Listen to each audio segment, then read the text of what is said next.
Two hostages have just been released in Sulu. Presidential Peace Advisor Jesus Dureza presented them just minutes ago in Davao City. One of the hostages is a Filipino identified as Glenn Alindahaw, who hails from Cebu City, and the other, Korean Park Chul Hong, the captain of the MV Dong Bang Giant. They were released after 2.5 months in captivity. They were taken off Tawi-Tawi back in October. Let's get more details on this. Our senior correspondent, Ina Andolong, is in Davao City. Ina, tell us more about the release of these hostages. Hi, Mai. Well, as you know, the press conference here at the old airport of Davao City just ended with Secretary Jesus Dureza, again, as you mentioned, presenting two hostages they rescued from Sulu. You know what happened after the press conference? The representative of the Korean company who operates the cargo vessel that was attacked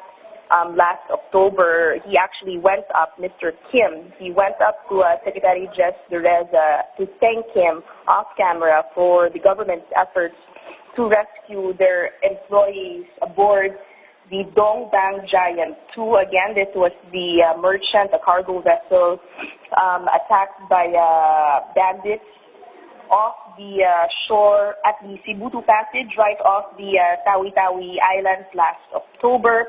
Now, as you mentioned, the hostages, Chul Hong Park and Glenn Alindahaw, will be leaving the premises now. As they mentioned in the press conference, the Korean executives here will be flying Glenn back to Manila, and we understand he wants to go home to Cebu right away. At the same time, Chul Hong Park will be brought back to South Korea, and as Secretary Jesus Dureza mentioned, although this effort was, or the President Duterte was aware of this effort, there are no plans to present the two to President Duterte today. Just a quick recap again, on what happened to the ship. The Dong Bang Giant 2 was attacked on October 20 last year. They were accosted and they were sailing within international waters off Tawi-Tawi. They were boarded by 10 armed men on board a speedboat, and again, the two were taken because they were on the bridge. They were leading the navigation, and all the other crew, numbering 20 Koreans and Filipinos, the rest were able to lock themselves up in their cabins, preventing them from being taken as well.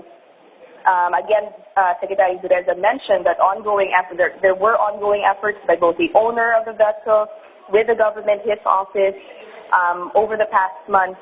About this, he reiterated that the government did not pay any ransom for the release of the two, although he did stress that if any money or any ransom was paid by private company involved, it's something that he is unaware of, and that is basically not something that they would get involved in. Also, previous reports on this cited or said that the Abu Sayyaf group is behind the kidnapping of these two. However, if you heard earlier, Secretary Dureza was reiterating that he would rather let the military officials talk about this, because he said there are really many groups operating in that area where the Dong Bang Giant 2 was attacked. He cited again that there are ongoing military operations to avoid these kinds of incidents, but he also cited the importance of addressing